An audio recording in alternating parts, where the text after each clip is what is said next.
Oradan bir nəfər danışa-danışa bizim dillə danışa-danışa üz aşağı düşür. Mən Sumqayıtdanam, Sumqayıtda böyümüşəm, mənlə bir nəfər danışsın. Silahını üstündən buraxdı, onun yaxasından tutdu, yıxdı altına. Mən istəyirdim ki, deyirdim ki, Mahir, onu yuxarı fırra yenə, mən güllə ilə vurum. Mən İsayev Hamid Tərlanoğlu 15 mart 1980-ci ildə Ağdaş rayonunun Şəmsabad kəndinə anadan olmuşam. 1986-cı ildə Muxtar Əfəndizadə adına kənd orta məktəbinin 1-ci sinifə getmişəm. 1997-ci ildə həmin məktəbin məzunu olmuşam. 1998-ci ildə həqiqi hərbi xidmətə çağırılmışam. Xidmətimə xüsusi təyinatlı en salih hərbi hissədə başlamışam. 1999-cu il iyun ayının 1-də Sənət Qüvvələr kursuna başladıq.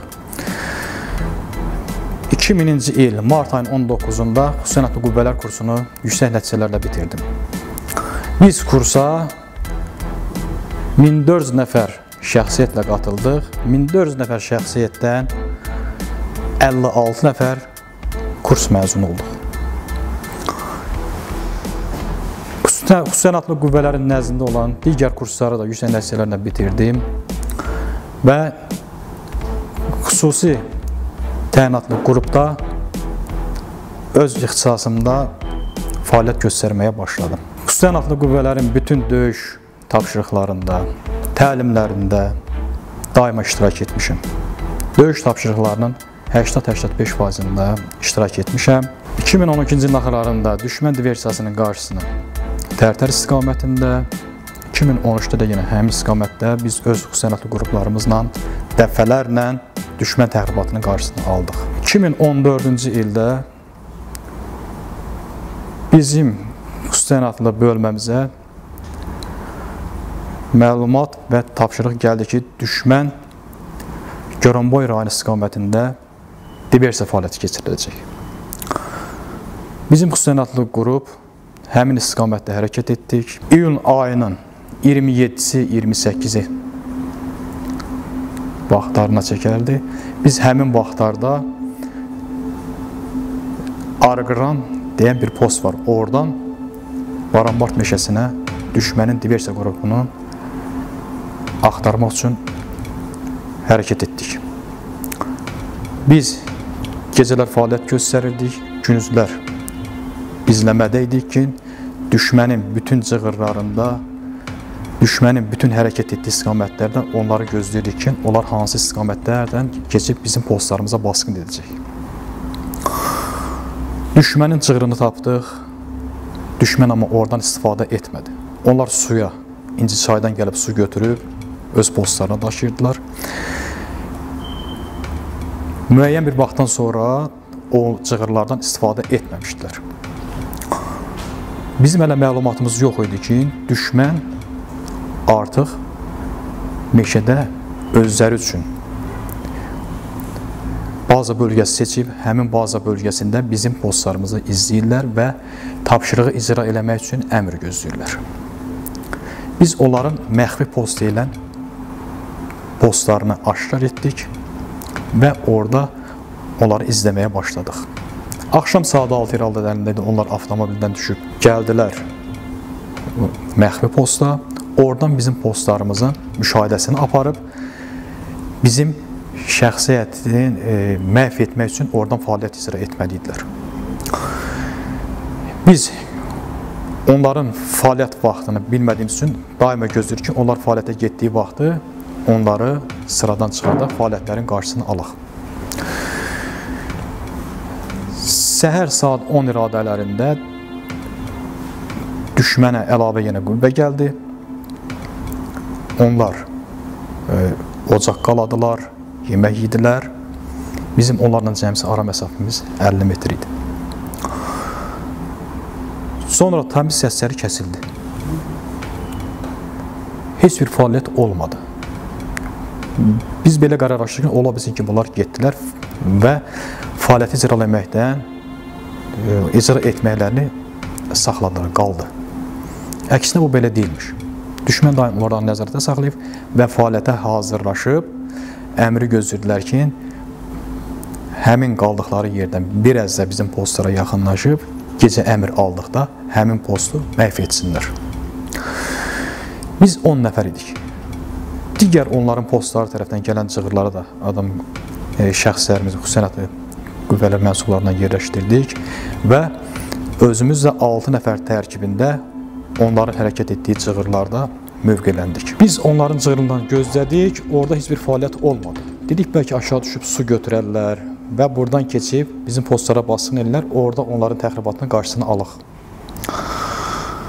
Bu niyyətlə onların cığırı ilə başladıq hərəkət eləmək ki, onları çıxdıqları yerdə qarşılayıq. Biz yuxarı çıxdıqca baxdıq ki, bunlar ağaçlara kapron qabdan su baçoklarını kəsib, ağaca mıxlayıblar və su təminatlarını belə görürlər. Ağaca şey düşür, yağış olur, oradan budaqlardan süzülən, hamısı gəlir dolur çənin içərisinə və aşağısına dolu bütöv bir dənə qab qoyublar. Həmin qabla su təminatlarını doldurandan sonra qabları götürüb su təminatlarını eləyirlər. Biz onda başa düşdük ki, bunlar nəyə görə çaya düşmürlər.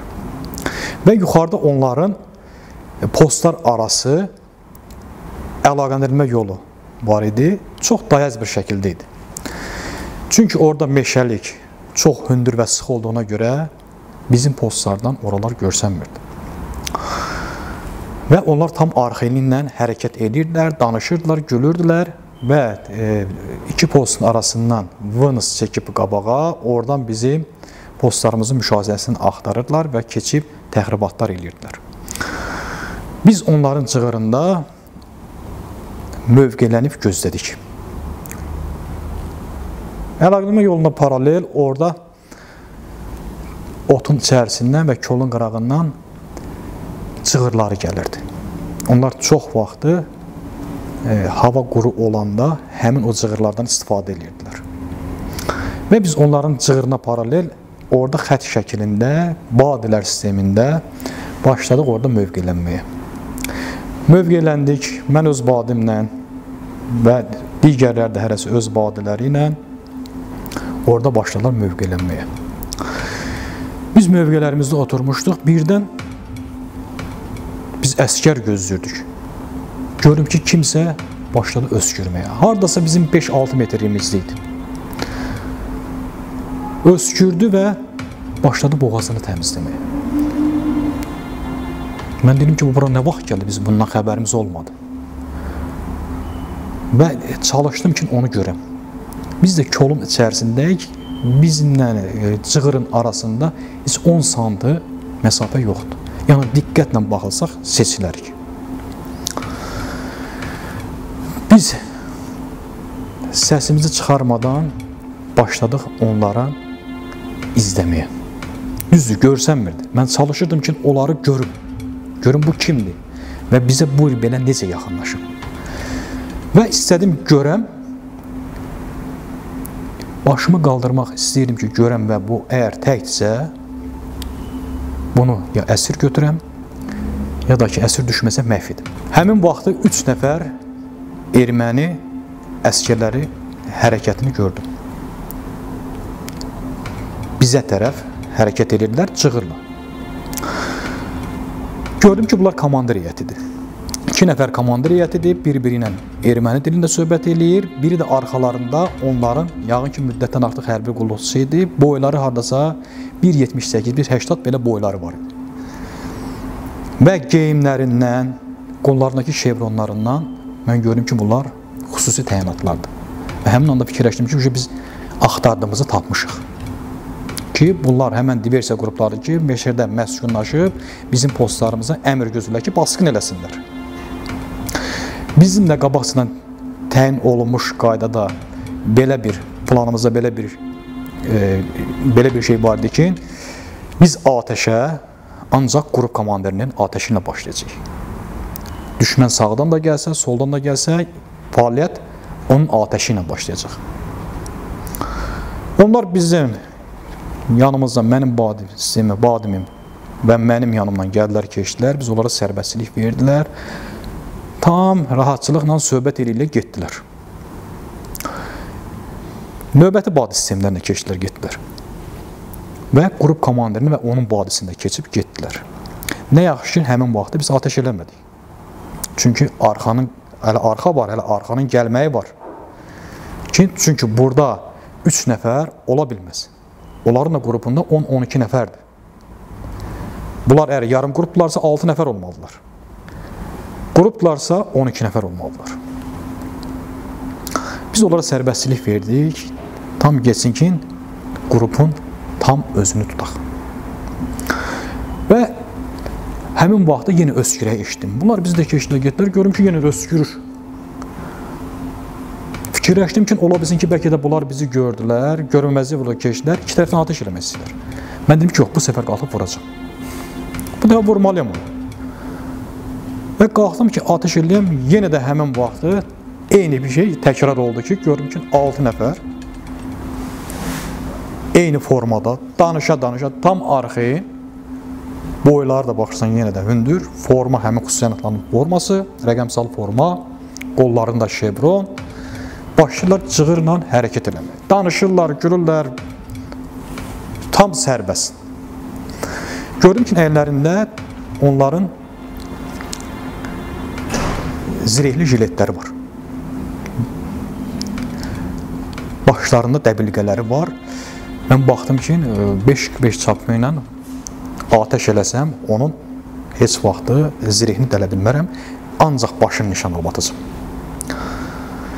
Və arxaya yaylandım ki, bunlar mənim tuşumdan keçsin. Əgər görsələr, həmin vaxtı, yəni orada sürpriz durumlar var ki, qabaqsan düzdür, təyin olub ki, qrup komandiri ateşinə başlayacaq. Amma düşmən məni gördüsə, orada həyat birinci tətik sıxanındır. Və gözlədim ki, gəlib bizim tuşumuza çatsınlar. Gördüm, tam sərbəst, heç bizi də görmədən bizi də keçdilər. Növbəti badilər də keçdilər. O şəxslərdən də var, hal-hazırda bu da qazilərimiz var, onların adını çəkəcəm inşallah. Və qrup komandiri və onun badisini keçəndə axırıncı adam çevriləndə ona görüb və özünü görməməzliyə vurub getmək istəyəndə o həmin döyüşçü yoldaşımız bunu başa düşüb və dərhal müdaxilə etdi, ateş etdi. Ateş edəndə biz hamımız kolun içərisindən qalxanda bunlar belə bir şey gözləmirdilər axı. Ki, buradan axşam keçiblər, səhər qayıdıblar, bir də gəliblər. Burada belə bir şey olmuyor. Axı, bunları biz gizləmişik, bizi nətər tapdılar? Bizim məxfi yerimizi, bizim gizləndiyimiz yerimizi, bazı bölümdə nətər tapdılar? Və bizi çıxanda üzümüz, gözümüzdə saqqallı, maskirovkalı, naqurumdikdə baxırlar ki, hamısı da yaşlı, canlı əskərlərdir. Onlar avtomatik başa düşdülər ki, bunlar hamısı qüssənatlardır. Və başladılar qışqırmağa, Azərbaycan Diversantes qışqırdılar, mata, mata, mata da onlarda ana deməkdir.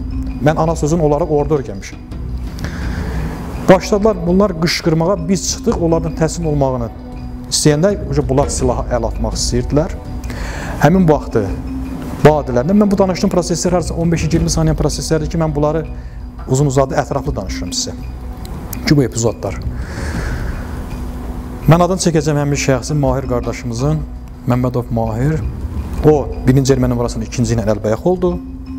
Qrup komandiri birini vurdu, onun ermənini vurduğu erməni xüsusiyyətlərinin zirehindən dəydi və güllənin təsirindən o yıxıldı. Yıxıldı, amma zirehdən güllə keçməmişdi yenə. Sağ idi və getdi onu məhv elədi. O birisi badi sistemlərimizdə başladılar, bir nəfər tutdular, o başladı onlara qarşıdır.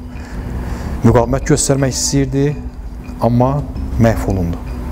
Onlar da onu məhv elədi. 2 nəfər də tam qışqıra-qışqıra çıxmışam, mənim yanıma tuşuma çatanda bir-birinə çapraz şəkildə gəlirdilər. Çıxdım, heç aralarında heç elə bir məsafə də yox idi. 10-15 santı, düz lüləmin qabağındaydılar.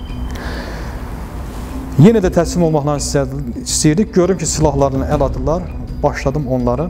Bizdə bir atış, bir ölüm deməkdir. Onların boğazından, çünki əllərində branjet vardı, bir dəfə başlarında dəbilqə, boğazlarından ateş elədim. Ateş elədim, biri yerində də keçindi, ikincisi başları yerinə qırılmaq və ona da ateş elədim. Ateş eləyəndən sonra başladılar 2 post tərəfindən bizə ateş eləməyə. Çünki bildilər ki, xüsusi təyinatlı qüvvələr bunları aşkar edib və qabaqda gedənlər yox ki, qrup gəlmədi bunlara qarşı biz başladıq müdaxilə eləməyə, atəş səslərini eşitdilər və onlar başladılar nə eləməyə, postlardan bunlardan əlini üzdülər ki, bunlar öldü, məhv oldu. Başladılar bizə qarşı atəş eləməyə. Biz ağaçların arxasında çox böyük ağaçlar vardı orada. 20 metrdən hündür ağaçlar var erməni tərəflərdə. Əslində isə onlar tərəfləri, onlar bizim ərazimizdir. Onlar kimdir ki, bizim torpaqlarda gəlib məskunlaşırlar. Bizim torpağımıza göz dikənin papağını elə boş qoyuruq. Hamısını orada papaqlarını boş qoyduq.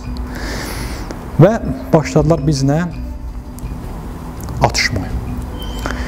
Həmin vaxtı bu 6 nəfərdən başqa sonra rəsmi tam məlumat oldu ki, postlarda da düşmənin əlavə 3 əsgər də məhv olub. Onlar düz ölülərin gizlədirlər, amma müəyyən bir vaxtdan sonra onların müəyyən saatlərini biz izləyirdik və onlar da verirdilər. Hansı istiqamətdə? Biz bilirdik ki, bizlə atışmadan onlar da məhv olub. Orada qaldım Mahirlə, Məmmədov Mahirlə mən. Biz düşmənin postları ilə başlayırdıq. Onlar ateş edirlər, biz onlara cavab ateşi başlayırıq yoranı susturmaq üçün qrupla oradan tam təhlükəsiz geri çəkilək. Mahir düşmənin o xüsusiyyətinə başladı əlbəxi olmağa. Baxırsan ki, onun gövdəsi də, boyu da Mahirdən qaz-paqat üstün idi. Sonra biz izlədik, baxdıq ki, bu hadisələrdən sonra rezultatları olan idmançı olub, amma xüsusiyyətlə qüvvələrin qabağında heç kimdir. Və Mahir silahını üstündən buraxdı, onun yaxasından tutdu, yıxdı altına. Bu amma istəyirdi ki, silahla Mahirin qarnına atıb Mahiri vursun. Həmin vaxtı Mahir qardaşımız, mən istəyirdim ki, deyirdim ki, Mahir onu yuxarı vurur yenə, mən güllə ilə vurum. Ağacın dalından çıxa bilmirdim ki, ona görə ki, atəş gəlir, həm də ki, orada mövqələnib, Mahiri pirqribat edirdim ki, bəs ona da gəlib güllə dəyməsin. Və yaxud da ki, təzənən onlar da bir fəaliyyət göstərib, oradan gəlib qardaşımızı vura bilər. Dedim, onu yuxarı vuraraq vurum. Həmin vaxtda heç onu demişdim, bir də görüm ki, elə bildim ki, Mahiri kəsdilər. Mahiri bıçağı erməninin, branşetinin bu hissəsindən onun sinəsinə soxdu. O yenə başladı müqavimət göstərməyə. Müqavimət göstərəndə ikinci bıçağı soxdu onun xırtdəyinə, təmiz qan götürdü hər yeri və üçüncü bıçaqda da ki, düz gözündən bu istiqamətin sümüyünə dəyib girdi içəri. Təmiz boşaldı, biz bildik ki, o öldü. Və oradan başladıq planlı şəkildə geri çəkilməyə. Görüm ki, bir nəfər yaralımız var. Həmin yaralını götürdüm, təxliyə elədim, tibbi yardım göstərib, onu gəldik qrupumuzun yanına. Qrupla birbaşa başladıq gəldiyimiz istiqamətə hərəkət eləməyə. Həmin yerə kimi tam təhlükəsiz gəldik ki, biz qabaqcadan ora yaxın mühafizələrimizi yerləşdirmişdik. Bizim yaxşı snayperist yoldaşlarımız var ki, onlardan məsəl üçün xüsusi qeyd edərəm ki, Hacıyev İsmaildir, mənim yaxın qardaşım, döyüş yoldaşım, dəfələrlə döyüşlərdə bir yerdə iştirak etdiyim, mən də ona belə qəhrəman deyərəm ki, qəhrəman kimi döyüşlərdən şücaət göstərmiş qardaşımız Həsanov İbrahimi qeyd edilməsinim. Özü də ki, yəni ki, Füzuli rayonundandır. Bu vətən müharibəsində də, yəni ki, o Füzulinin bütün şəhidlərin deyərəm ki, qisasını aldı və bunu sübut elədi. O barədə daha sonra da danışacağım. Biz oradan planlı şəkildə geri çəkildik, gəldik. Buzluq deyilən bir yer var. Ermənidən alınmış bizim torpaqda, oranı 92-93-də bizim döyüşçü qardaşlarımız almışdılar. Gəldik orada bulağın başına və orada bizə növbəti əmr gəldi ki, ermənilər Ağdam istiqamətində yenə diversiya fəaliyyəti keçirib 5 əskərimizi şəhid ediblər. Biz özümüz öz istəyimizlə təkid etdik ki, həmin yerə gedək və biz o fəaliyyətə qoşuluq. Biz də gəldik, planlama oldu. Mənim özümə 5 nəfərlə həmin onların diversiya fəaliyyəti etdiyi istiqamətdə onlardan biz tərəfə gələn ehtiyatdan gələn yol var idi. Vallarına qədər valı da ki qaldırıblar 2 mərtəbə avtobusun arxasından geçsin, görsənməz. o qədər qorxurdular ki, yəni ki, balı o dərəcədə hündür qaldırmışlar ki, elə bilirsən ki, bir qaladır.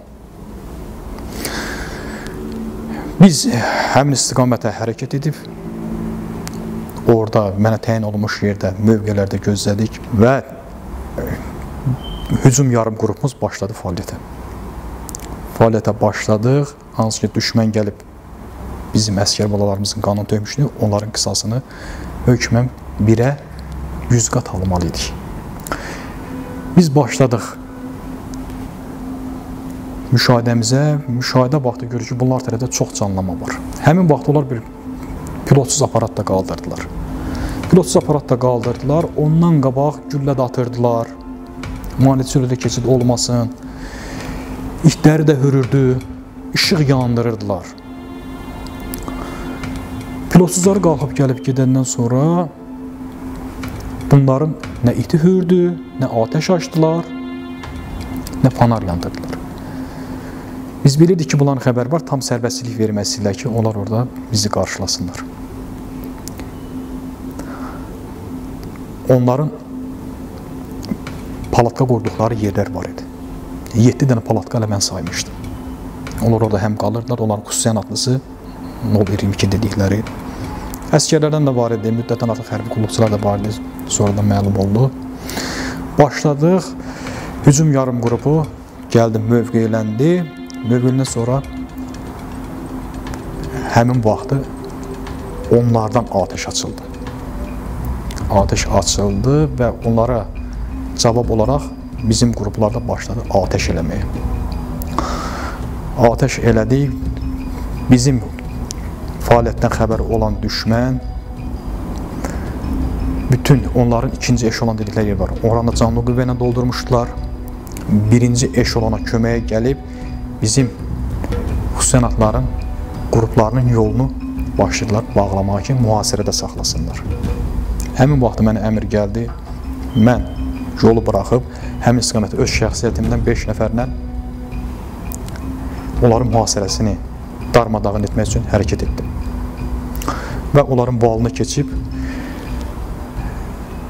traktordan işləmişdə, buluduz yerdən tökülmə, torpaq var idi, onun qabağına keçib, RPG-7-yə TBG mərmisini qoyub, onların palatkası istiqamətə atəş etdim. Atəş edəndə palatka da yandı, oradakı onun canlı qüvvədə, hətta silah sursatları onlar da başladı partlamağa və ikinci eşelondan gələn şəxsiyyətində başladıq gecə görüşdən bir-bir dənləməyə. Başladıq bir-bir dənləməyə, bunlar başladılar yenə də qışqıra-qış öz yaralısını da atdılar, biz mühasirəni də qırdıq. Növbəti atış gələn yerlərinə, ən çox atış gələn yerlərinə onun çəkilişi də var. Lap 2014-cü ildə Tərtərlə Ağdamın istiqində birləşməsində o çəkiliş var ki, atdığım TBG hansı istiqamətdə gedir, girir, düşmənin həmin istiqamətdə bütün atəşləri kəsilir. Növbəti atış edirəm və verdim silahı yenə doldurmağa. Belə demək olar ki, bir mərmi qalmışdı ki, RPG-7-nin. Qalmışdı dedim, onu da qoyun, onunla növbəti yerə atəş eləyəcəm və keçib silahla atəş eləyirdim ki, həmin vaxtı mənim yerimi təyin ediblər, 06 qumbaratandan mənə atəş elədilər. 06 qumbaratandan mənə atəş elədilər, mən də qabaqda idim. Mühasirən yaralılar da çıxırdı, 3 nəfər şəhidimiz var idi, Allah onlara rəhmət eləsin. Bir an elə bildim ki, qaynar su tökdülər sifətimə. Bir alov qalxdı, durduğum yerdən 2 metr yarım hardasa düşdüm sola. Biraz özümə gələndə gəldim, qalxdım ayağa, isti-istələ heç nə hiss eləmirdim. Əlimi atdım silahıma, qolumu qaldırmasını görüm, qolum qalxmadı. Və onda gördüm ki, yavaş əlimin üstü islanır, isti gedir, qan dayanmadan axır. Və yoldaşlarım ki, məni vurdular. Vurdular, onlar 2 tibbi yardım göstərdilər, ağrı kəsici vurdular. Təxliyəmi etmək istəyənə dedim, yox, mənim təxliyəmi etməyin, mən özüm çəkiləcəm. Siz yaralılarımıza, şəhidlərimizə kömək eləyin, mən özüm təxliyə olunacam. Mən 2 əlimlə İki əlimlə birini sıradan çıxmışam, bir əlimdən, iki ayağımdan bir təri sürünərək gəldim, mövqelərimizə çatdım. Və oradan Sarıcalıq Hospitalına təxliyə olundum. Amma ürəyim qalmışdı orada ki, görəsən orada mən gələndən sonra nələr baş verdi? Yaralılar çıxdı mı? Düşmən itkisi nə qədər oldu? Onların bizə elədiyi fəaliyyəti biz onlara əks olaraq elədik. Düşdülərmi? Və elə oldu ki, məni aldılar əməliyyata, səhər-səhər narkozdan ayılanda, görüm ki, üstümü, başımı, paltarımı dəyişirlər, qanlı paltara plastinaları götürürlər. Həmin vaxtı soruşdum ki, nə baş verir? Dedilər ki, cənab nazir Ali Baş Komandanın əmri ilə vertolyotlar göndərib ağır yaralılar üçün sizi Bakıya təxliyə edirik. Mən oradakı fəaliyyəti soruşdum ki, bəs orada nə oldu? Dedilər ki, şükür Allah salamatçılıqdır, çox böyük bir iş başarmısınız. Düşmən 110 nəfərə qədər itki verdi. 3 nəfər bizdən şəhid oldu, amma düşmən 110 nəfər itki verdi. Bütün ağır acımı elə bilgən ki, bundan unutdum. 2014-cü ildə yaralanıb təxliyə oldum Sarıcalıq Hospitalından Bakı şəhər Hərbi Klinik Hospitalına. Orada 2 ay yarım müayinə olundu. 2 ay yarım müayinədən sonra özüm öz zəyimlə yenə də öz işimə qayıtdım. Təkid elədim ki, mən qalmalıyam və yenə də fəaliyyətlərimə, bundan qabaqki fəaliyyətlərimə qrupun daxilində qatışıb davam etmək istəyirəm. Və növbəti tapşırıqlara da özüm öz zəyimlə getdim. Xüsusi bölmə yaradıldı, həmin bölmədə yenə də özüm öz ixtisasımda başladım bütün fəaliyyətlərə qoşulmağa. Bütün tapşırıqların demək olar ki, 80%-nə iştirak etmişəm. 2016-cı ildə aprel döyüşləri, düşmən yenə aprel ayında başladılar təxribat törətməyə. Həmin təxribatın qarşısını almaq üçün biz yenə həmin fəaliyyətlərə qatışdıq. Düşmən orada da xüsusi sənator qüvvələrin gücünü, dəmir yumruğunu gördü. Aprel döyüşləri başlayan andan ta bitənə qədər həmin fəaliyyətlərdə iştirak elədim. Orada da şəhidlərimiz oldu. Rəhmətlik Pəncəli, mən qeyd etmək istəyirəm, bizim briqada komandirimiz Murad Mirzəyev. Rəhmətlik Pəncəli ilə də çox fəaliyyətlərimiz olub, bir yerdə çox fəaliyyət göstərmişik. Digər şəhidlərimizlə də çox fəaliyyətlərimiz olub ki, düşmənin diversiya fəaliyyətlərini həmin şəhid qardaşlarımızla da almışıq.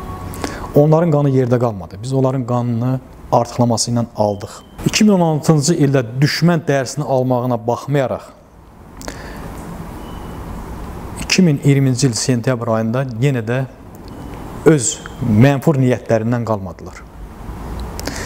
Sentyabr ayının 27-sində düşmən bütün cəbhə boyu başladı hücuma keçməyə. Düşmənin hücumunun qarşısını almaq üçün xüsusi sənator qüvvələr də əmr verildi və bizim bölməmizə Murovdağ silsiləsindən Koroğlu yüksəkliyindən düşmənin əks hücumunun qarşısını alıb və hücumu davam etdirmək tapşırığı gəldi.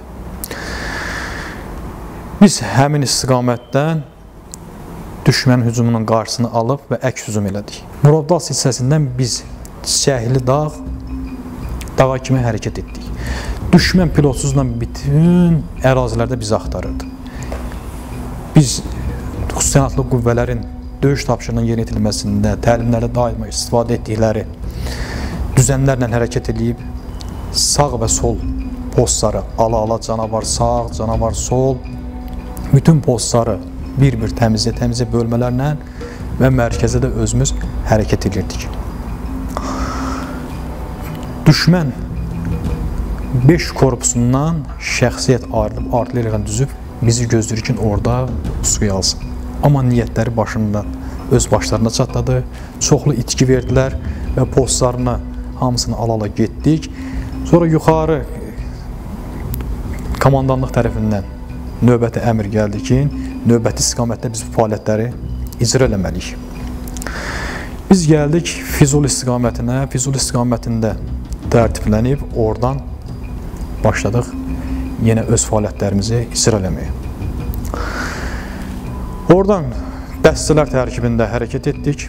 Biz Füzuli rayonunun Qaraxanbəyli kəndinin keçdən sonra Qaraxanbəylinin qabağında onların çox məşhur tunelləri var ki, o tunellərdən onlar ad çıxarmışlar ki, oraya onlar üçün alınmaz qalıydı. Amma xüsusi səlahiyyətli qüvvələrin qabağında elə bir maneə yoxdur ki, xüsusi səlahiyyətli qüvvələr onu dəf etməsin.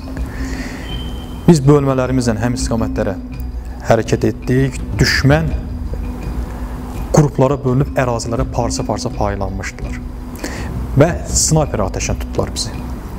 Snayper atəşlə tutanda mənim özümün 6 nəfər şəxsiyyətim var idi. 6 nəfər şəxsiyyətdən bir taborun tərkibində hərəkət edirdim. Çünki mənim orada işim tamam başqa idi. Düşmən snayperi mənə atəş etdi. Dəbilqəmin üstündən 2 sant aşağı geçsəydi başıma gələrdi. Dəbilqənin üstündən dəbilqəni yüz tərəfini dağıtdı və zərbədən yerə çırpıldım. Zərbədən yerə çırpıldım, elə bildim şəhid olmuşam. Elə bildim şəhid olmuşam, kəlmə şəhadətimi gətirmək istəyəndə arxadan yoldaşlarım məni çağıranda görüm ki, sağam. Sağam və bunlara dedim ki, özünüzü snayper buranın nəzarətdə saxlayır.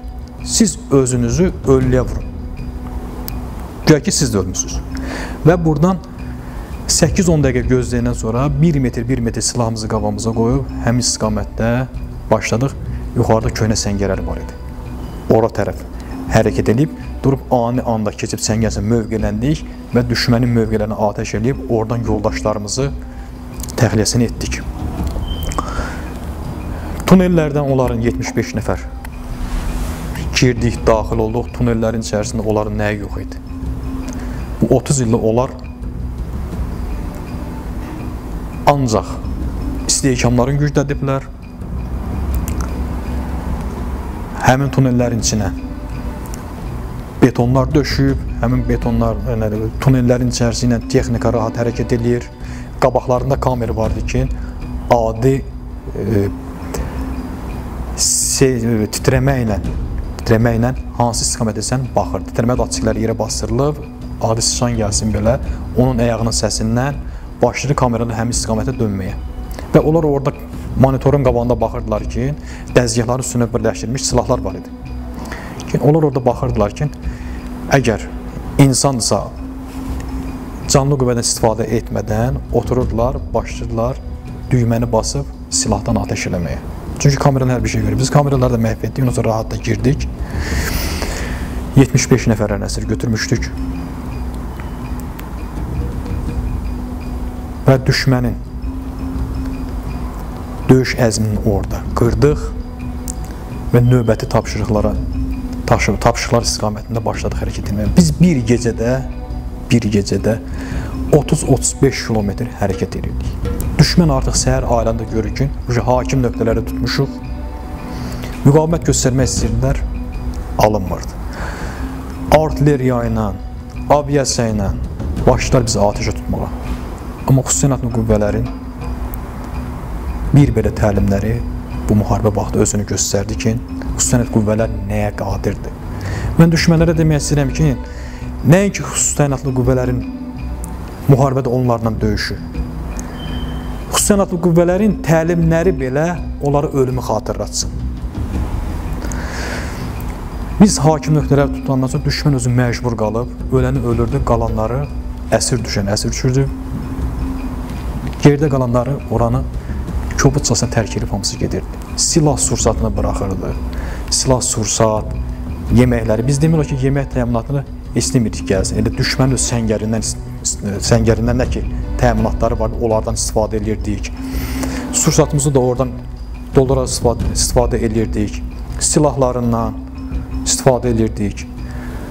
Elə bir ki, bizim üçün qoyub gedirdilər rahatca. Biz onlardan götürüb özlərinə qarşı istifadə edirdik. Elə özümüzə də ləzzət edilir. Çox gözəl, irəliyib, rahat da gedirdik. Cəbrayıl istiqamətində başladıq hərəkət etməyə. Orada Cəbrayıl istiqamətində onların bir hərbi hissəsindən onları başladıq çıxartmağa. Məcbur edib qoydular, qaçdılar. Həmin istiqamətdə düşmən Biz deyirik ki, düşmənin artilleriyası belə dəqiq vurur. Mən onların aşkar etdim, bir neçə yerdə gördüm ki, düşmən tam dəqiq bir yerin koordinatını çıxardı və ora orientirlər yazıb. Orientir 5, 6, 7.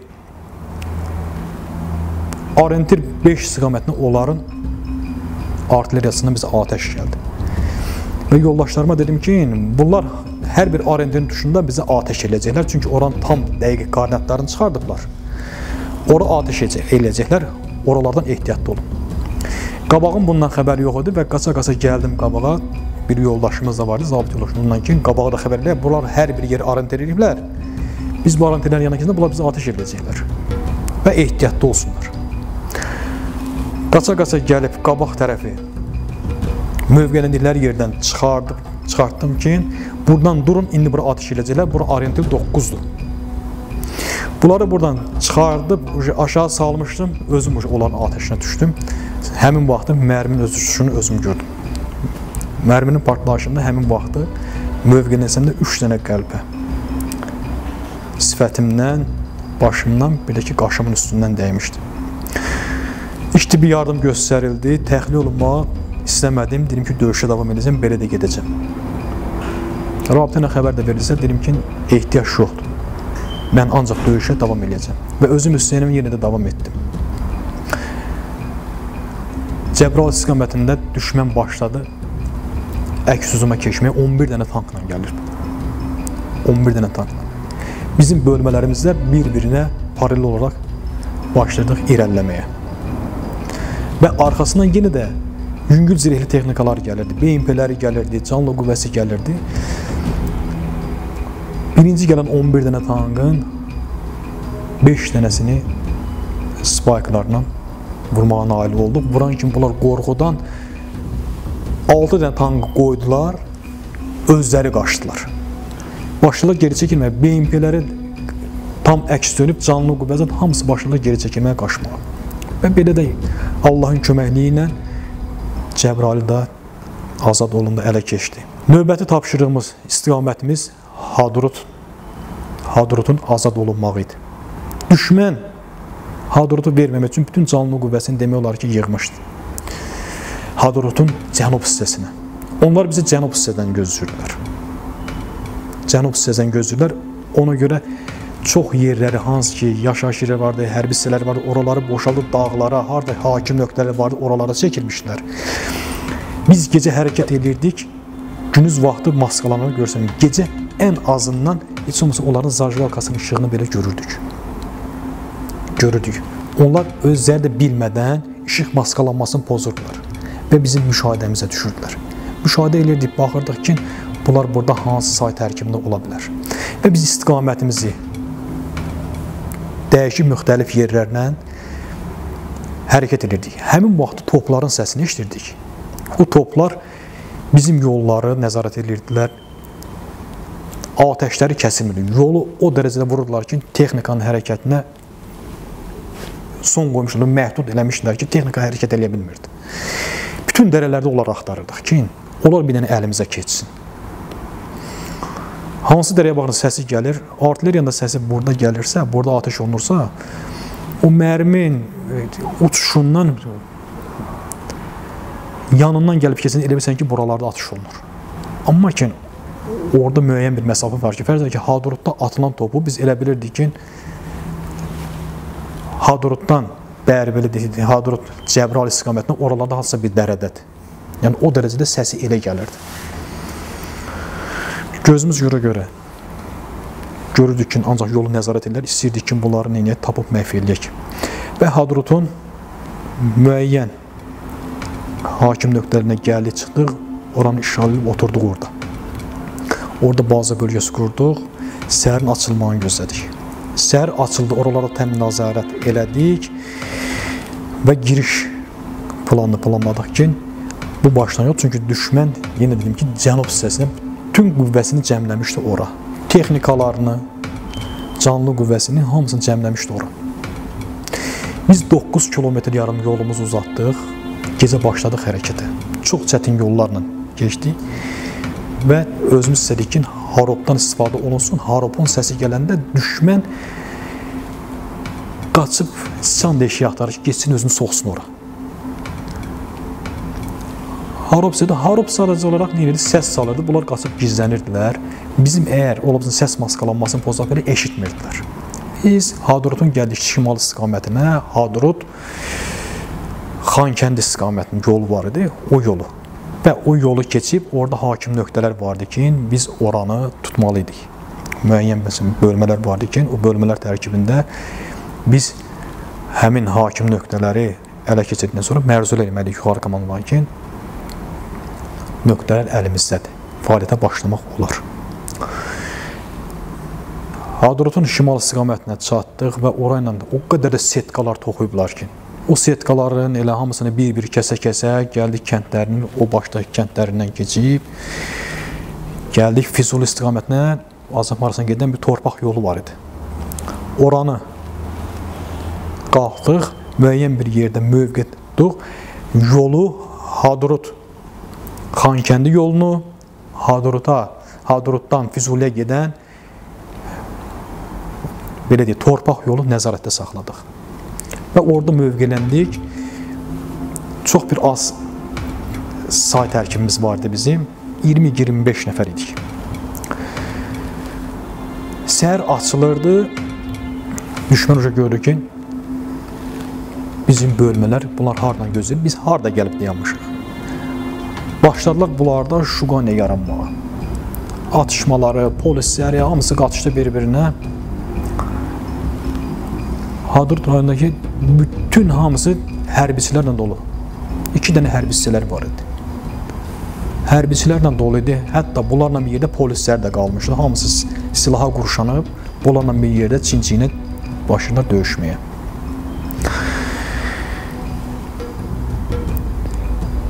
Qərb hissədən, Hadrutun qərb hissəsindən müəyyən bölmələrimiz başladılar fəaliyyətə. Biz Hadrutun şərq istiqamətindəki yüksəklərin yolları başladıq öz nəzarətimizə saxlamağa. Atışma düşəndən bir yarım saat, 40 dəqiqə keçmiş ki, gördülər ki, Hadrutun bütün yolları bağlanıb, düşmən şuqanəyə düşüb başladılar Hadrutdan çıxmağa. Birinci başladı o axtardığımız top heyəti. 4 dənə top heyəti başladı düz mənim yerləşdiyim yerə, nəzarətim olan bölmənin yanında başladılar yolla hərəkətə. Biz onları çox yaxına buraxdıq. Yaxına buraxdıq. Onlar biz görəndə atəş etməsində çox yaxın məsafəmiz var idi. Onları orada məhv etdik. 4 topun heyətini orada məhv etdik. Belə bir arzumuzla yerinə etdik ki, biz bunları nə qədər vaxtda axtarırdıq. 300 nəfərdən çox olardı ki, bəlkə dediyim ki, elə 101, 151 başladılar bunlar oradan çıxmağa. Silahlı, silahsız, qorxudan uca başladılar çıxmağa. Müəyyən bilirsən, biz 2-yə bölündük. Birimiz əsas magistral trasın üstündə mövqeləndik. Mən mövqeləndim bulağın yanından torpaq yolla Füzuliyə gedən yolun üstündə. Orada şəxsi mövqeləndirdim və düşmənin yaxınlaşmağını gözlədik. Biz onları çox yana bırakıb, onlar meyitlərini görməsi üçün sağa sola çəkmiş ki, meyitləri görməsinlər. Ki, çox yaxına gəlsinlər. Amma say tərkibimiz onlardan çox az idi. Torpaq yolla başladılar hərəkət etməyə. Orada dərədə var, böyük bir dərədir, içərisində bulaq var. Gəllər bulaqdan da su içib, dərənin içərisində görsənməmək şərti ilə bunlar başladı hərəkət etmək, gör buradan tam təhlükə çıxacaqlar. Meyitlərini görən anda bunlar işi başa düşdülər və başladı hər yer atış eləmək istəyəndə mənim atəş yanımda başladı atəş olunmağa. Atəş açılandan sonra düşmən yenə də öz mənfur o hiləgər niyyətini əl atır, təslim olmağı deyir.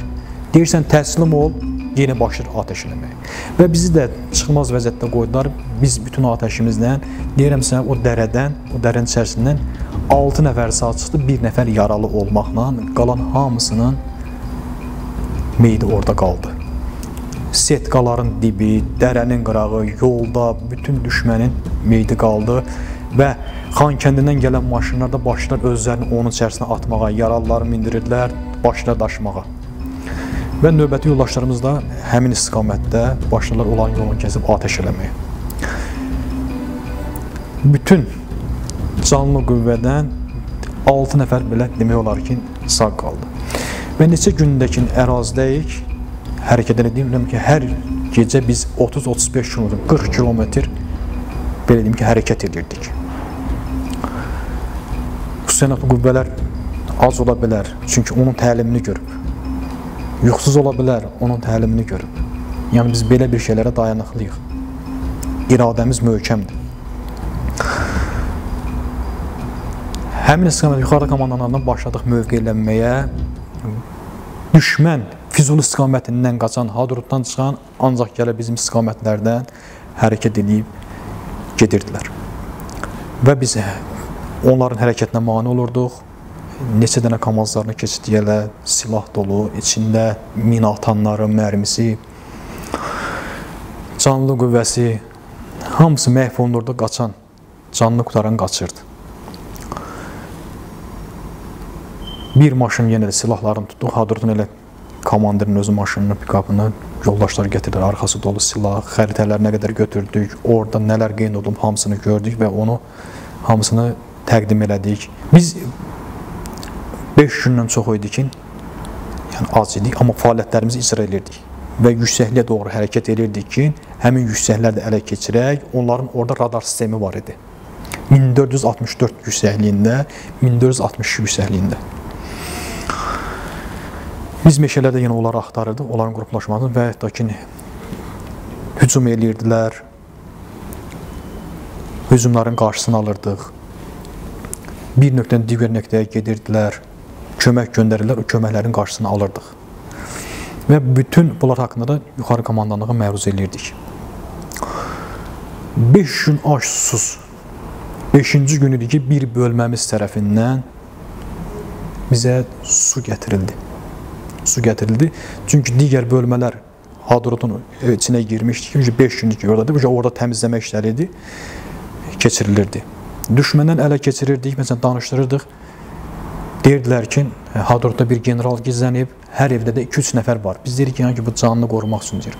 Amma həqiqətən də Hadrutda çox canlı qüvvə gizlənmiş. Qorxulardan qaçıb bütün padvallarda demək ki, 2-3 bölüşüb gizlənmişdilər. 5-ci günü suyu gəldi, 6-cı gün bizə təminat gətirən maşına puska atdılar. Və biz də cavabı olaraq müəyyən bir qrup hazırladıq, onların arxasına göndərirdik. Onlara puska atan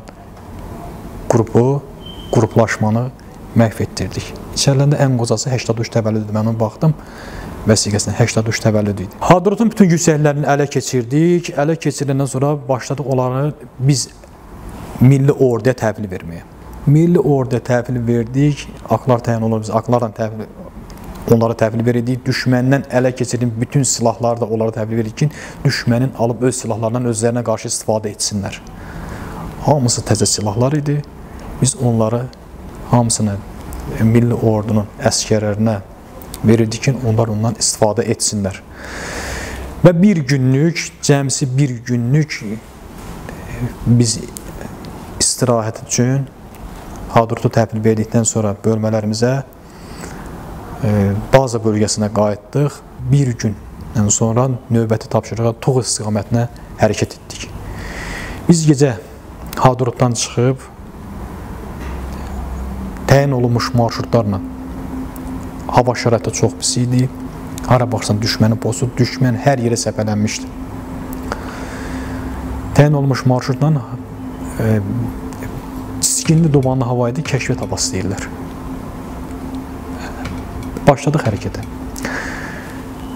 35 km, 40 km çox yol gedərdik. Gəldik səhər açılanda Tox kənd istiqamətində Toxun aşağısından keçən kiçik bir çay var idi. Bulaq suları gəlib oradan keçirdi. Ora çatdıq. Ora çatanda düşmənin əskərləri, düşmənin avtomobilləri səsi eşidilirdi. Səhər açıldı. Səhər açılanda biz başqa bölmələr müəyyən 702 yüksəkliyi var ki, o yüksəkliyə doğru hərəkət edəndə düşmənlə orada təmasa girmişdilər. Təmasa girmişdilər. Düşmənin santarkası, yəni düşmənin santarkasını biz sıradan çıxartdıq. Kamaz avtomobillərini, üzüm sahəsinin içərisində olan bütün mülki maşınlarına qədər hamısını qoydular. Nəyə görə üzüm sahəsinin içərisində olan mülki maşınlar, avtomobillər deyirəm. Yük avtomobillər deyirəm. Çünki onların hamısının içərisində min atanlar var idi. Min atanlarınla avtomobilin arxasında ona görə onlar istifadə edirdilər ki, bir atışı elənəndə mövqələrini tez dəyişsinlər ki, həmin yer tapıb vurmasınlar. Onlar mülki maşınlardan belə bu dərəcədə bu işlər üçün istifadə edirdilər. Hərbi isə öz yerində idi. Şəxsiyyəti ilə Duq kəndə tam boşalmamışdı. Səhər düşmən ailəgin, hakim nöqtələri ələ keçirmişik. Bunlar da qabaqcadan öz təminatlarını elib, istehkamlarını hazırlamışdılar, səngərlərini qazmışdılar.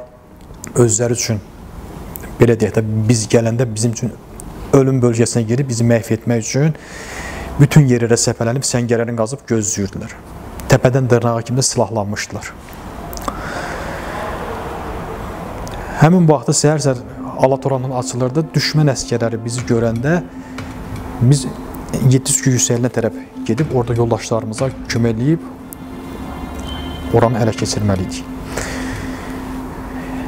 Mən əllə işarə elədim ki, bunlara ki, gökü bunlardanıq. Əlimə işarə elədim ki, gəlin bəri. Bunlar biraz da bəri gəldi. Sonra sniper qrupunu göndərib onları məhv etdik.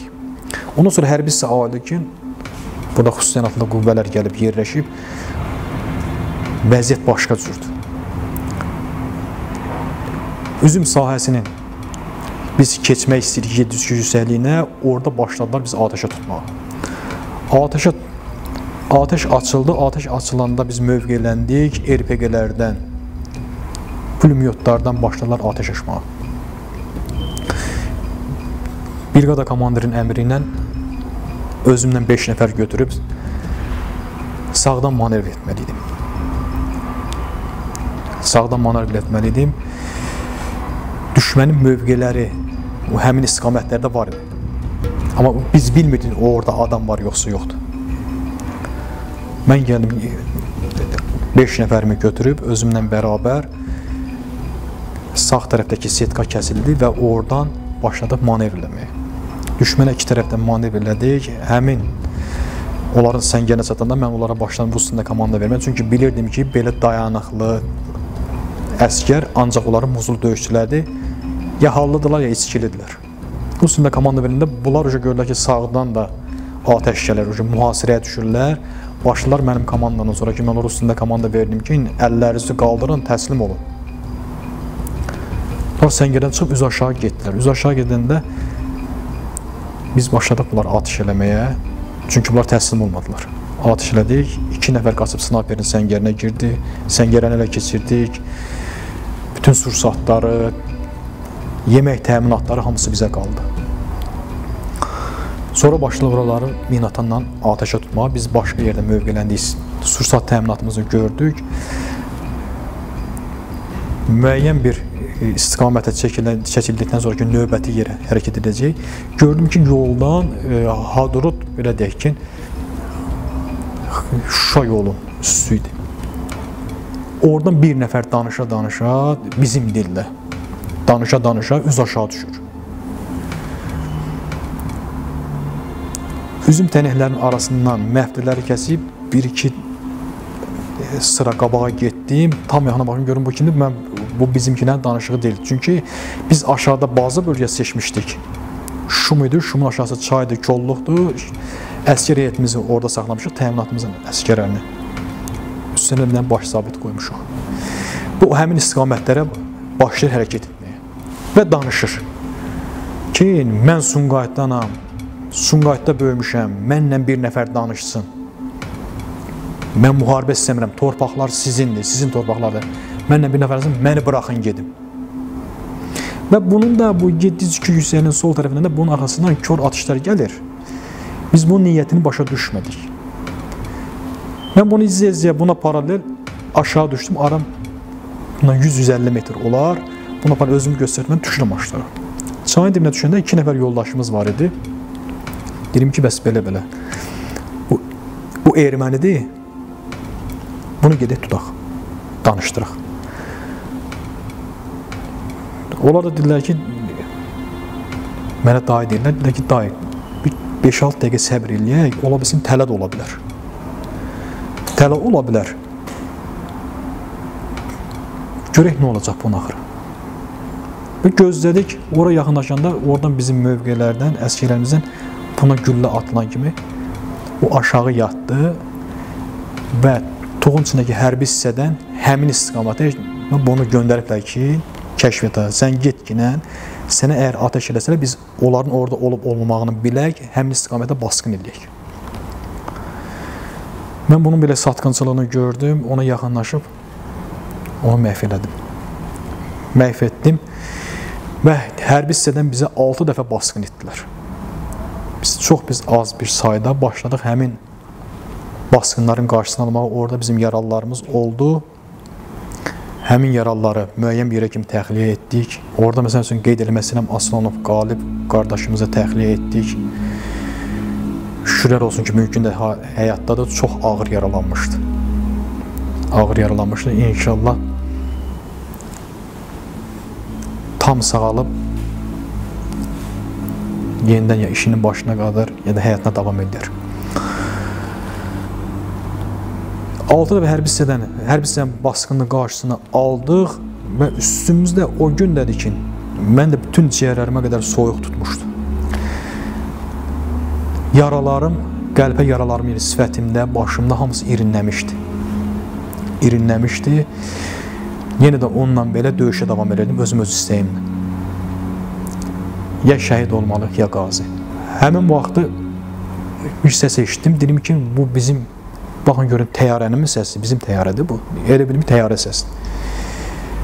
Paltarımı çalıb erməninin götürdüm oradan, avtomobilin içərisindən silahını götürdüm, buşlatını götürdüm, əynimə gəldim ki, öz formam quruyana qədər bu əynimdə qalsın.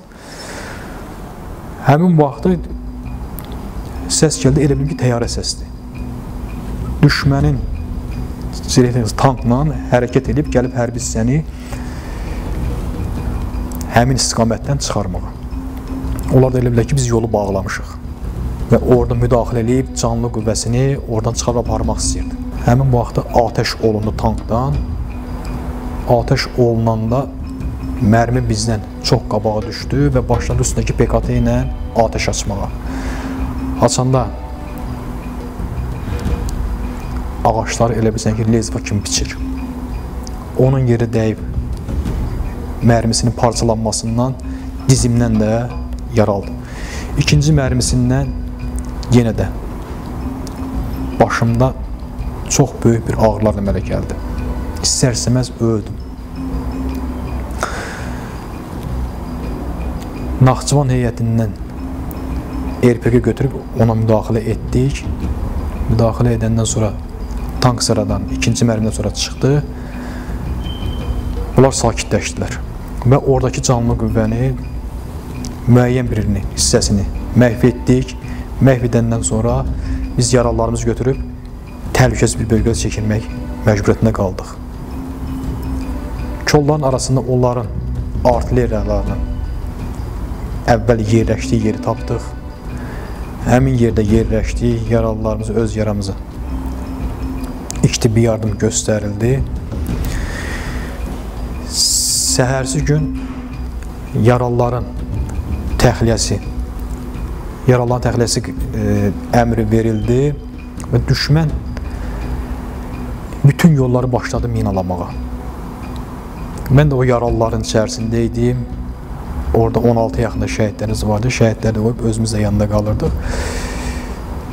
Gecə yaralılarımız qan itirmədən keçilməsin deyənə yaralılarımızı götürdük.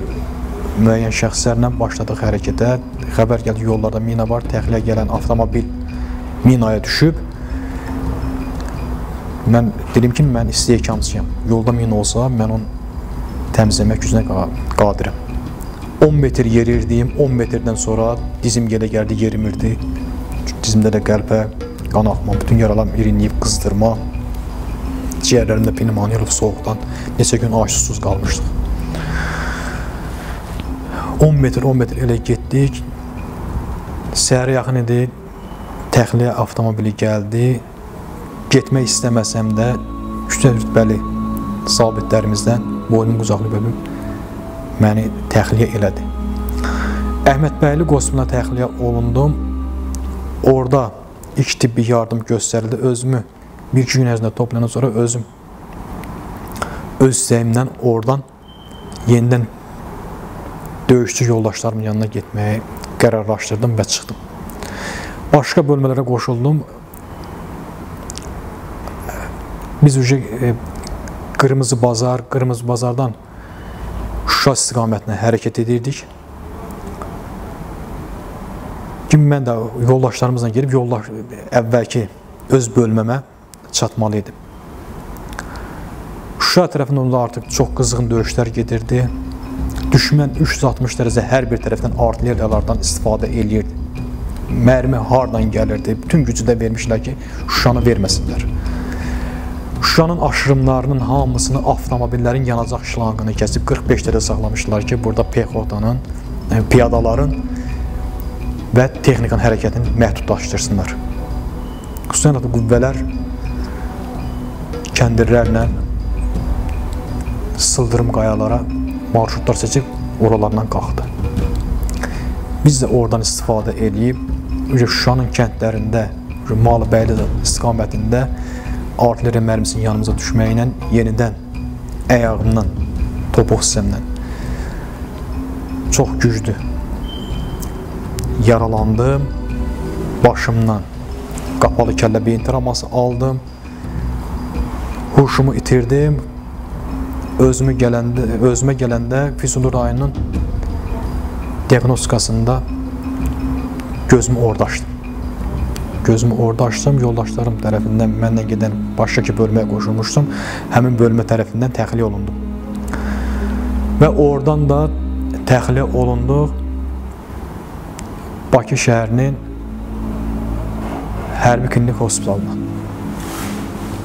Burada da müalicəmizi aldım. İndi müharibə qazisi kimi ordu sıralarından təxris olmuşam. Yenə də müharibə olarsa, torpaqlarımızın azadlığında döyüşməyə hazıram. Allah cəmi şəhidlərimizə rəhmət eləsin. Qazilərimizə şifa versin.